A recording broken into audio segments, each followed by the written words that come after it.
All right, fam. What is going on? This is our first stream, Conspiracy Crypto. Let's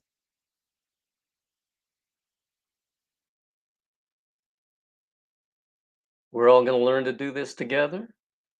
Um, Most of you guys, if you've been around the pulse chain community or the conspiracy community, the flat earth community, you probably know me as Ramon Carrillo when I pop up in somebody's chat or on Telegram.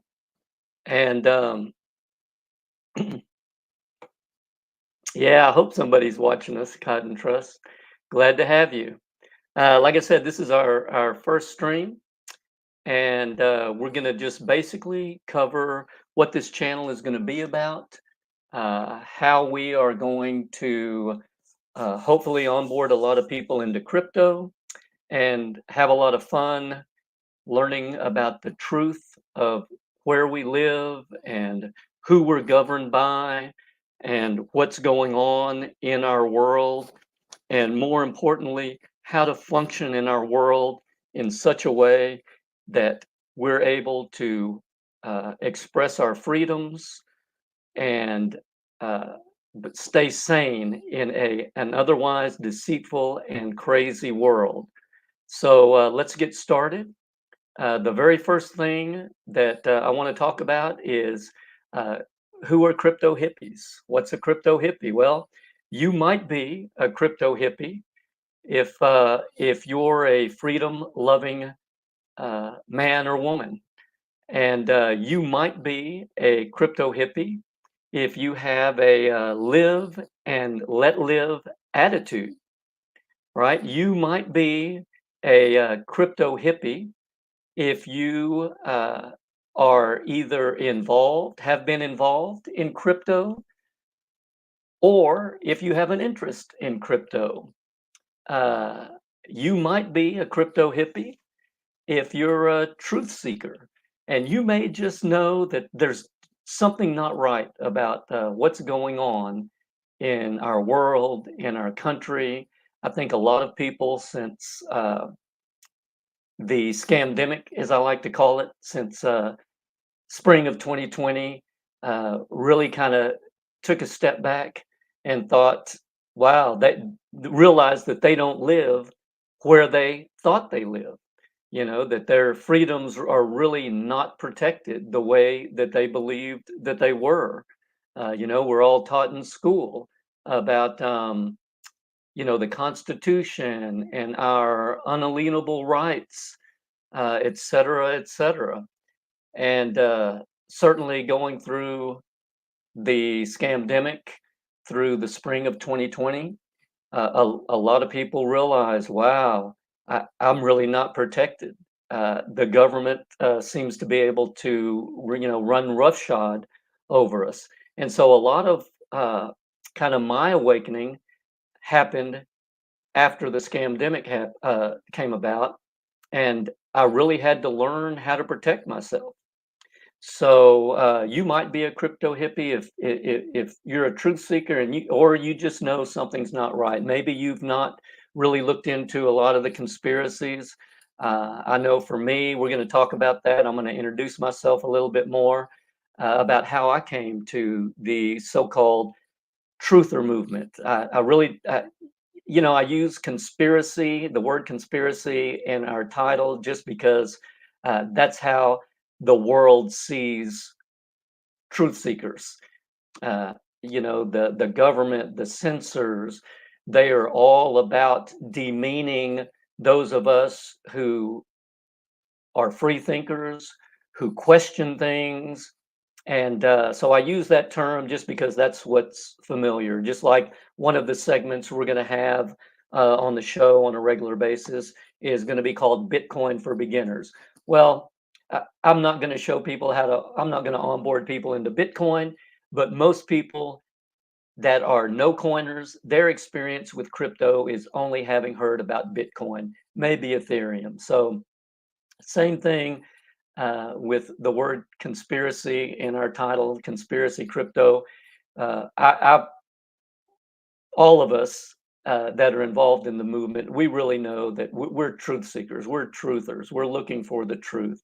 And we know what is being told to us, what is fed to us in the standard narrative is absolute nonsense. And so we may not identify ourselves as uh, conspiracy theorists, uh, but I think that's how the outside world looks at us. So uh, that's where we get our title from. And you might fit in well if you are one of those types of people. So, first thing I want to do is introduce myself, a little bit of background about me. Uh, First, I'll start with my crypto background. I actually came into crypto about the time of the pandemic, uh, probably in the fall of 2019. I did business with a company in the Netherlands, I believe. I was ordering some items that may or may not be legal in states here in the United States, and especially in my home state of Texas. And but this company in the Netherlands offered shipping on some mushrooms, and so they did not accept the type of credit card that I had at the time, but I saw that they accepted Bitcoin. And so I figured out how to go on Coinbase and how to buy some Bitcoin, how to put it in a wallet, and how to send it to this company. So, so I had some Bitcoin left over from that purchase. This was in the fall of 2019, and I think I had about $20, something like that, uh, worth of Bitcoin in on my Coinbase account. So I'd never thought about it again. I had no interest in crypto. I was basically a traditional, a TradFi person. All my investments were in stocks and so forth, and mutual funds. So fast forward all the way to the spring of 2020, and when the government shut everything down, I wound up spending, like most people, an awful lot of time online. And I had already been dancing around, had some friends in the conspiracy universe. There were some regular streams that I followed. By that time, I was a flat earther, and if you're not a flat earther, don't throw the baby out with the bathwater, so to speak. That's one of the things we're going to talk about, and there's room for Globers if that's who you are. Uh, but that's where I was, and it just so happens that one of the conspiracy channels that I followed, Jeranism, he was into crypto, and he started talking about uh, crypto during his streams. And everybody that was a streamer at the time, everybody that was an influencer, man, when the pandemic hit, they really ramped it up. So people that were streaming only once or twice a week, or like Jeranism's channel was for the most part recorded videos. But he started live streaming. He started live streaming with some other people that you're probably familiar with if you hang out in the conspiracy world, Flat Earth Dave. He was live streaming with Alex. Now I can't even remember his name. Uh, he's kind of big now, but and they all started talking about crypto. So around the fall then of 2020, I remembered all of a sudden that I had this Bitcoin sitting in this wallet, and I knew it, that when I left it there, it was only about $20 worth. And so I went back in the fall of 2020, and it was worth about $400. And so I was like, wow, that got my attention. And around the same time, Jaron from Jaronism started a crypto class. So, and it's still going. It's a great crypto class. I may put up links at some point. I'm still kind of learning my way around how to do all that on YouTube. So, but we still meet every other Friday. We have great guests come in. It's a small, tight knit community. There are times that we've had really big influencers or project managers, people who have really big crypto projects that we at one point uh, did a live stream. Jaron did a live stream with Richard Hart even. But every other Friday, we have what I know now are these big names in the Pulse Chain community or in crypto in general that come in and present. And sometimes, man, we would only have 8 or 10 people. And so we were able to ask questions and interact with some of the biggest names. Now we look back and we say, wow, these projects are really big. These are big influencers. So it's a great class. You can still join Jaron's VIP class or VIP group and be part of it. And so that was my introduction into crypto. And we went through lots of stuff. Probably by the spring of 2021 is when I really had learned how to use a wallet and had gone on to exchanges.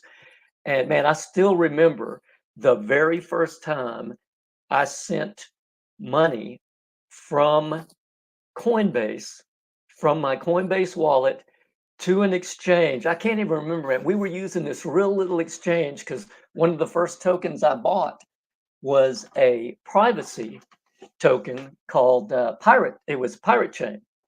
And I remember, and I probably just sent about $50 or $100 off. I have never been so nervous in all my life dealing with money, thinking that, oh my gosh, I'm trusting these people that showed me how to set up this MetaMask wallet, how to connect it to this exchange, and what in the world is going to happen. And it all worked out fine. I, like a lot of you that are in crypto, and those of you that may be new to crypto or just have a curiosity about cryptocurrency, cryptographic currency, you'll see what I'm talking about. But it'll all work out fine for you too. And so I bought my first crypto, and over the next few years, man, we learned a lot. And that is one of my reasons for wanting to start this channel, and for the website's not up yet, but for having the website and for creating the Crypto Hippies brand, is because I want people that come in new to crypto to not have to go through the crazy learning curve that myself and the people in the project that I'm involved with, or the projects that I'm involved with, the learning curve that we had to go through. Because especially if you talk to people that have been around crypto, you will find out that crypto while it's very profitable and the gains are outstanding, it is also very unforgiving.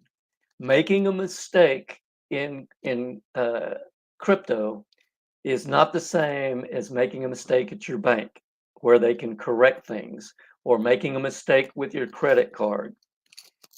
In crypto, if you make a mistake, you could lose a lot of money. So one of my goals in starting the channel and starting this project is to save people from that aspect, from the learning curve. And man, crypto has grown so much that you can be a very experienced in crypto, and the scams have gotten much more. They've learned, the scammers have learned too, and so it's a lot easier to get scammed now if you don't know what you're doing. So hopefully, one of the things that we do as we grow the crypto community and bring people on board, bring no coiners on board, and that's one of my goals is to target no coiners, specifically people in the uh, conspiracy world, right? One of the things I noticed about crypto is just by virtue of the fact that people come to crypto to escape the fiat currency or the fiat system and the bankers that kind of rule the world, right? They're already conspiracy minded. They already know something's not right. And so there's a lot of even though they may not all be, when I say conspiracy minded, not all the people in crypto are flat earthers. Not all the people in crypto uh, are Tartaria believers, so forth. But they know there's something not right with the monetary system, and that's a good start. And so there are tons of conspiracy communities out there that I hope that we're going to be able to bring into the crypto fold. And we're going to talk a little bit more about why and how I think that can happen as we get into the stream. But that was my beginning in crypto, was 2020, and finding Jeranism's crypto class that kind of sprung out of us being all in lockdown and people streaming every day and doing live streams. So since then, I became involved. One of the cryptos that I became involved with was brought to the group by Dave Weiss. And everybody in the crypto world, I mean, in the conspiracy world, knows Dave as Flat Earth Dave, flatearthdave.com, right? And he came in to the crypto class and started talking about hex. And man, it took me, I kicked myself because I think he started talking about it in the fall of 2020, or, winter of 2020. And I didn't do anything with hex until it had probably already gotten around 9 cents or so. And that's when Richard Hart started talking about pulse chain. And so that's when I bought my first hex, unfortunately. Uh, and if you've been around the pulse chain or the hex community, you know that it's been a wild ride since then. I bought all the way up to whatever the top was, 54, 56 cents. And I was like a lot of people in the community. I thought we were going to defy the crypto cycle. And so I rode all my gains all the way down. And, I wound up sacrificing a good bit of it for Pulse Chain and Pulse X. And again, if you're in the community, you know what that's like. We've been basically bleeding out for quite a while now. I guess we're going on a year and a half that Pulse Chain's been launched. So in the meantime, that brought me to a lot of understanding about crypto. Again, the learning curve that me and my team and the people I hang out with in crypto, uh, one of the reasons we're starting this project is that we want to keep other people from having to go through some of those problems. I'll just tell you one of the things that all of Jaren's class got kind of sucked into. Uh, I won't even mention the guy's name. I don't know him personally, and I really don't want to use the platform to beat people down unless maybe you're a politician or something or a censor. But uh, these guys ran like a newsletter, and you got to remember this is at the time when, and again, if you're new, you may not know this, but there was a time when one of the big deals in crypto was privacy coins. In other words, the ability right now, the blockchain is transparent. That's one of the good things about it, right? The government can't scam you, moving their money around, uh, creating inflation and so forth. But that kind of takes away, if somebody knows your crypto wallet address, that means they know everything about where you spend your crypto, where you buy it, how you buy it, and so forth. Well, at that point, one of the big things was privacy coins. So chains like Monero, like Pirate Chain. What this allows you to do is uh, buy and send crypto without it being traceable. So what these guys were doing is they were buying certain privacy coins, then they would go shill these projects in their newsletter, and when everybody in that subscribed to their newsletter bought it up, right? They were selling into that updraft. And then, of course, we all know what happens in crypto when the buyers run out, we go straight down, right? And so that happened to us in Jaron's group. So we want to keep people that are new to crypto from having experiences like that. You know, we learned a lot from making mistakes, and that's one of the things that I hope we can do. So that's kind of my crypto story. Obviously, you know, the fact that I stayed in it, and I've also made a good bit of money. I know in the next, I'm one of those people that used my retirement for other than retirement purposes as I went through my life. And so crypto is allowing me to repurchase my retirement and things like that at a much faster pace than I would be able to by simply socking away money in the TradFi markets. So I've also had a great deal of success. You know, we've been able to ferret out projects you can trust. You know, working with our team or doing consultations with our group, we'll be able to point you in the right direction. We have uh, experience with people that are several years in crypto or several years, you know, have projects that have not only done well, but have weathered the bear market as well. So hopefully for no coiners coming in, uh, you know, people that are attracted to crypto through our project, we'll be able to save them and point them in the right direction. We want to be able to teach people how to do crypto right. So that's kind of my crypto story. Next thing I want to kind of introduce is my conspiracy background.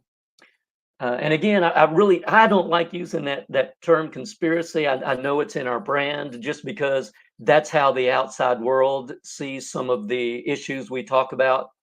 And but my venture into realizing that mainstream narratives were not what they were cut out to be, you know, certainly not the truth, really started in the health field. I had, in my early 40s, early to mid 40s, I, just like a lot of people, began to have, you know, these issues, right? I was taking blood pressure medicine. I had issues like plantar fasciitis. Uh, you know, if you've listened to anybody in their mid 40s or 50s, you know what I'm talking about. That's when people start having heart issues, back problems, all kinds of things. And I was on that path. And I, one of the issues I had was just that it was plantar fasciitis. And I remember going to the doctor and, you know, once I studied what it was, I thought to myself, man, common sense says that this issue would be best resolved by doing the opposite of what the doctors are telling me, right? And so I began to really question everything my doctor was telling me because I was able to cure my plantar fasciitis again by doing the exact opposite, right?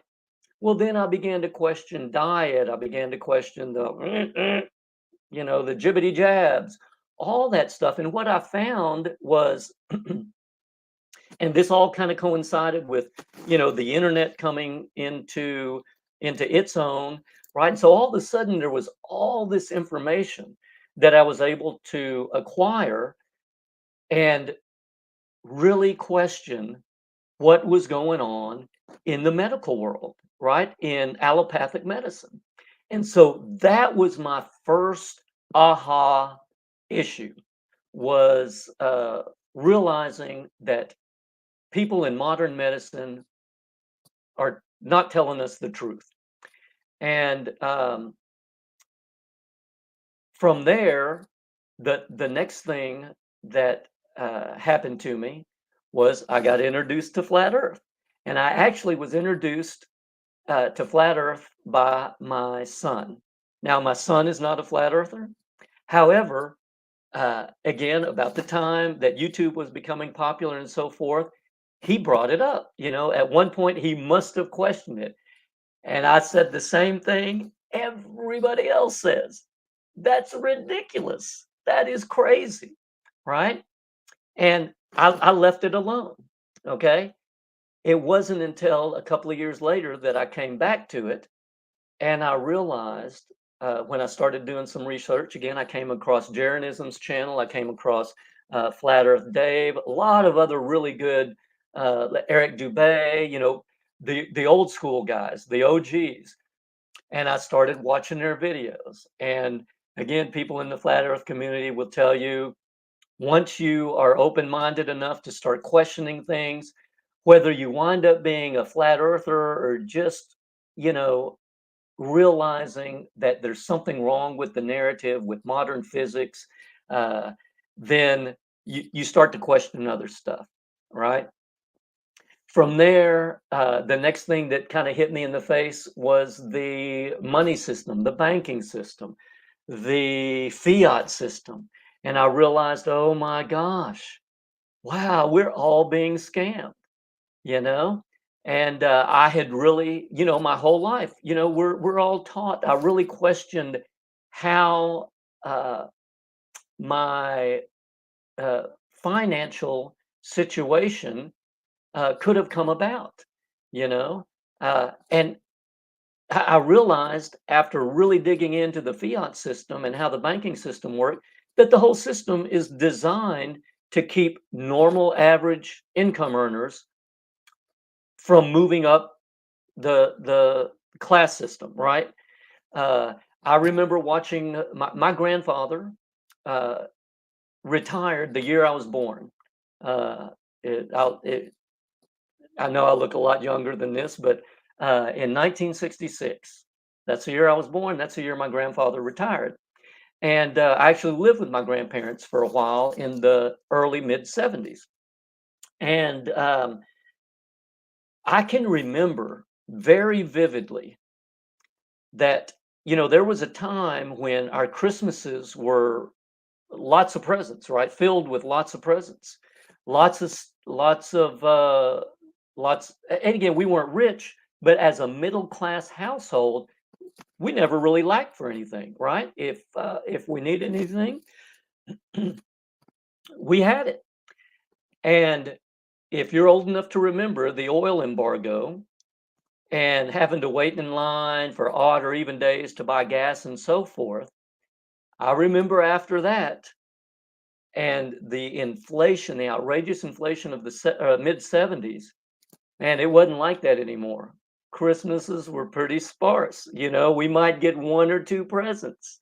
Uh, a lot of times, instead of, you know, the needed things, clothes and shoes, you know, and toys, it was just the stuff you needed, right? And so, you know, looking back on that, now being at the age where we're looking at retirement, people my age are retiring, the monetary system has done the same thing. The bankers have done the same thing. Right now, my generation, we get the scamdemic, and they shut the economy down and they print 40% more money than was in the system before. And you realize, oh my gosh, this is all planned. You know, this is what they want. They want to devalue our currency so that we don't have a chance. All right. So that's another part of my conspiracy story is realizing the monetary system is whack. And we can go into lots of other little pigeonholes, but we're going to save that for other shows. I just wanted to give you kind of some background about where I'm coming from and how I found my way into a lot of the very specific things that we're going to wind up talking about. Just like realizing the moon landings were fake leads you to flat Earth, leads you to realizing that the physics that you're taught in high school and college is not how the world works. And so that's kind of my background in so-called conspiracies in the truther movement. It has bled over to every aspect of my life. And you just come to realize as a truth seeker that questions the modern narrative that almost everything in the standard narrative is meant as propaganda and is meant to deceive you, even when there's some little bit of truth, right? Now, how does this all fit together? It is just that I believe people in crypto, and myself included, the people I hang out with, I think we see crypto as a way out of that system. We see crypto as a way to retain the value of our labor. We see crypto as a way to living financially in the private as opposed to the public. And like I remember when Jeranism was starting his crypto consulting and the crypto class, you know, one of the things he would always say, and one of the things that stuck with me was uh, he thought this was our best chance, right? What other chance do we have? If we put our money into crypto and the government somehow finds a way to shut it down, which I don't think is going to happen, but if it all goes to zero and stays at zero and there's never any recovery, we gave it our best shot. As far, and me for sure, as far as I'm concerned, I'm no worse off than if I had stayed in the TradFi system anyway, because these mofos in the TradFi banking system are not going to let us, uh, jump up the class system. It's just not going to happen. Everything they do is built to keep us down. And so I think that's how the uh, truther movement and the conspiracy, all of the little conspiracy pigeonholed communities that you see out there, I think they can all benefit from the world of crypto, right? One of the things we're going to talk about specifically is meme coins. This crypto cycle seems to be the cycle of meme coins. And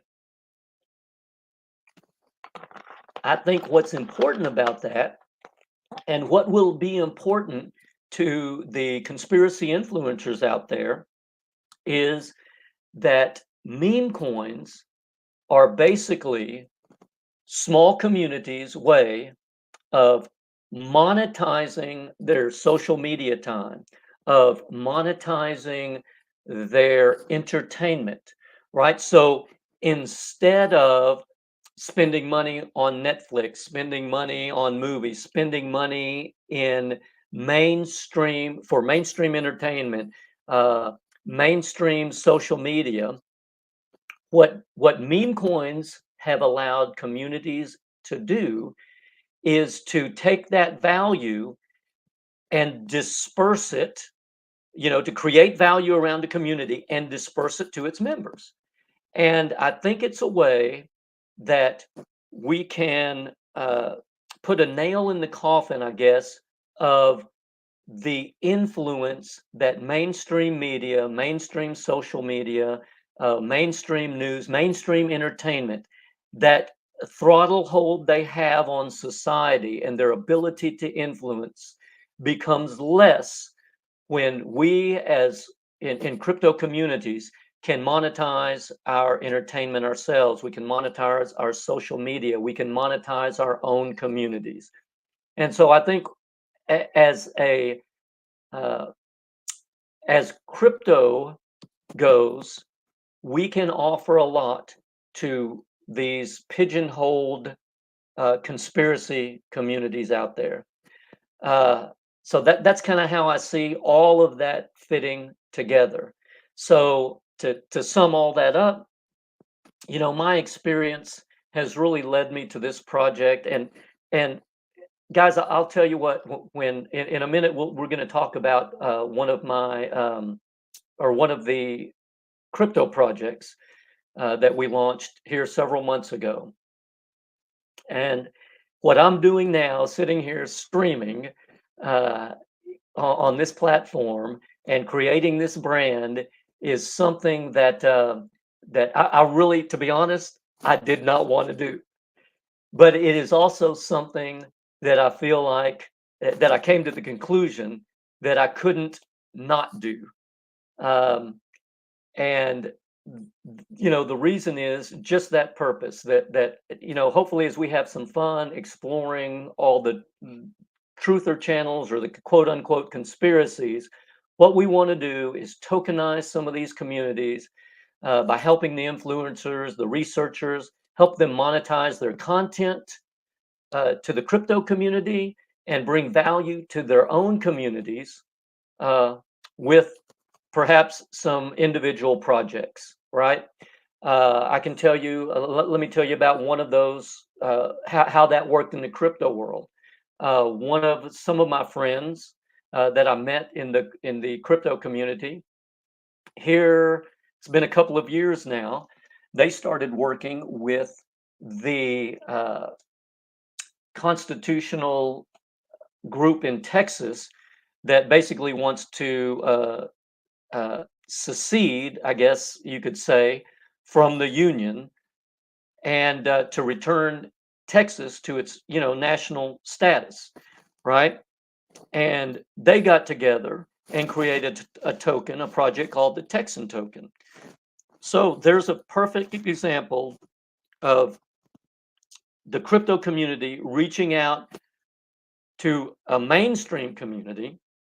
And again, I wouldn't even call them mainstream. I mean, the idea of leaving the Union, of exerting Texas's right to independence again, is far from mainstream. A lot of people would say, well, that's a conspiracy, whacked out idea too, right?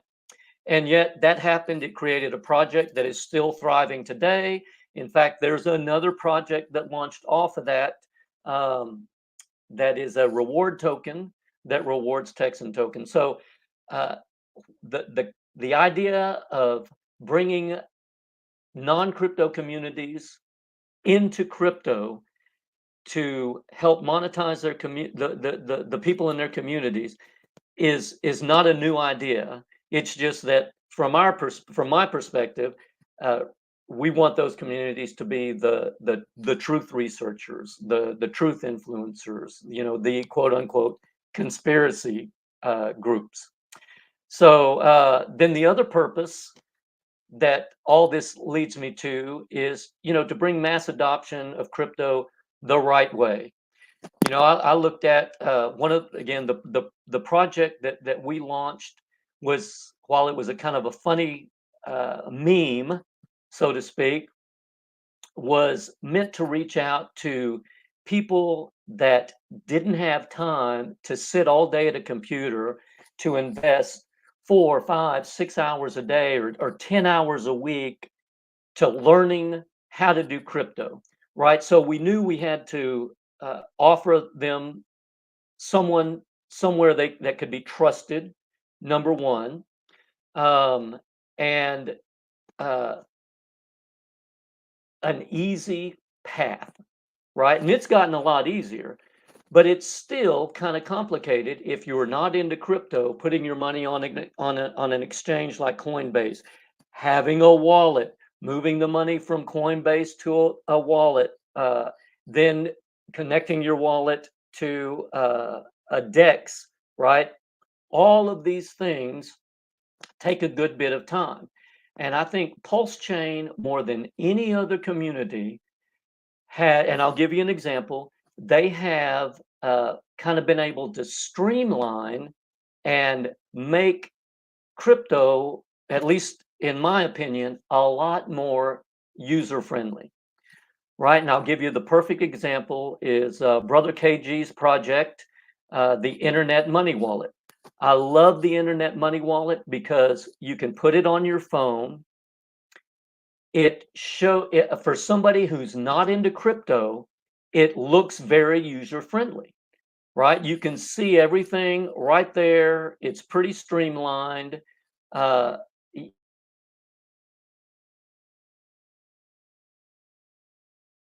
Easily, right?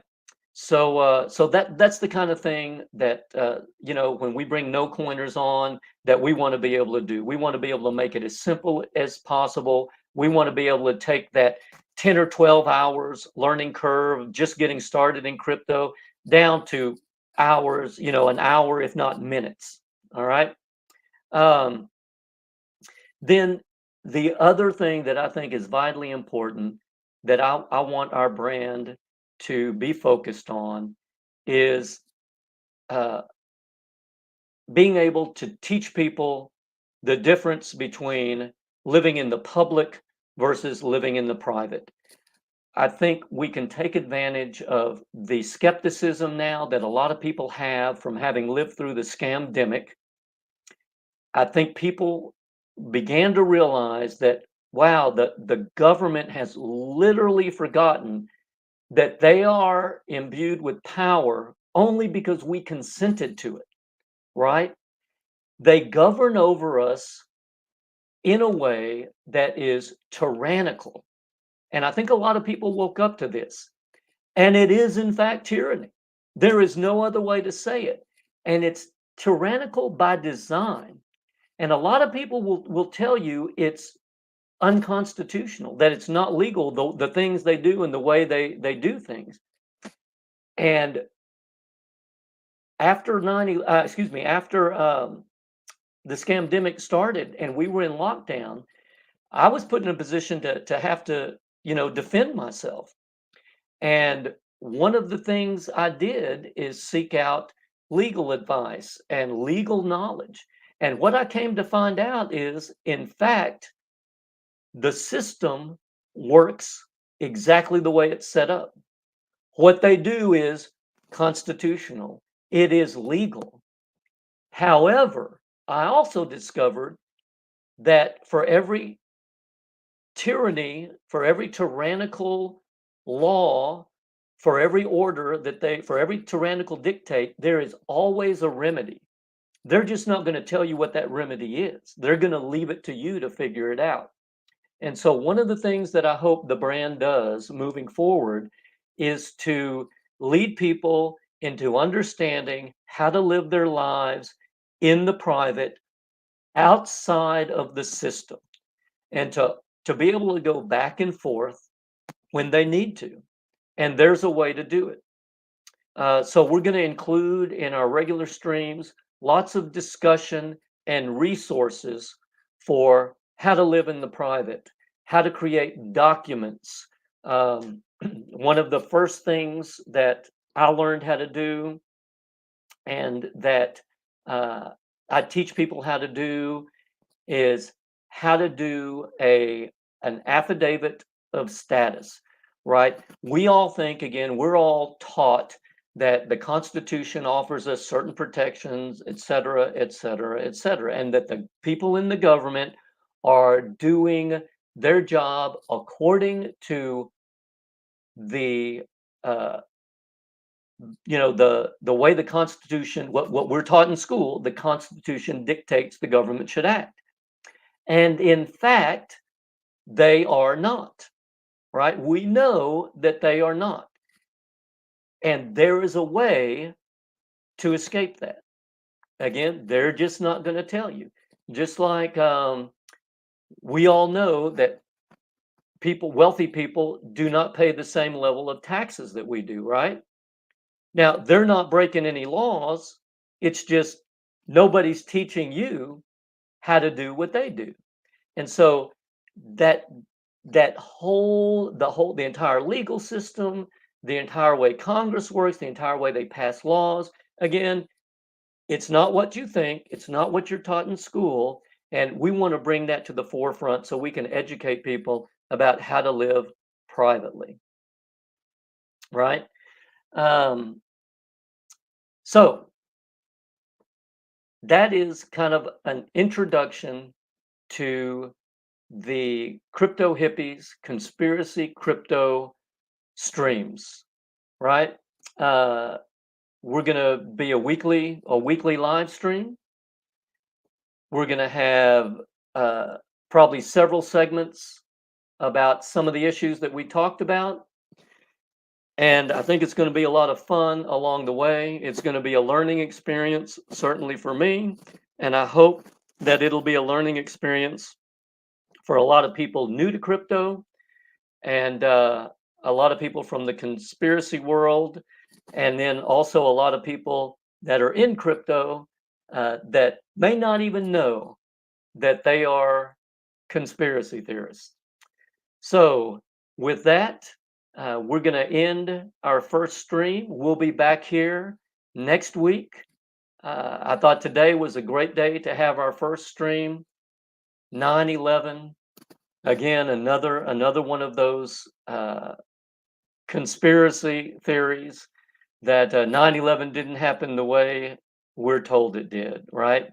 Uh, Again, I come from the traditional world. So when 9/11 happened, I bought all in, right? I believed every word of it. And it wasn't until several years later that I realized, oh my goodness, this is crazy. But there's no way that 9/11 happened the way they said it did. So with that, we're going to end our stream. We're always going to try to keep our streams under an hour, informative but succinct. And I hope you'll join us next week, same time. We're going to probably kick it off. We'll keep our weekly show Wednesdays at 8:33 is when we started tonight, and that's probably when we'll do every night. In a few weeks, after we get things up and running, and I get a little bit more comfortable with using StreamYard and how to manage the channel, then I'd really like to go to a Wednesday and a Saturday morning show. So the Saturday morning show will be a little bit, let's see. Now I don't partake really anymore. I'm not a big partier, but I think I would like to do a stream called the Wake and Bake Show. So but again, we'll keep it to once a week for the next several weeks and just try to build an audience. Hope to see you guys back here on next Wednesday. Have a great night, guys.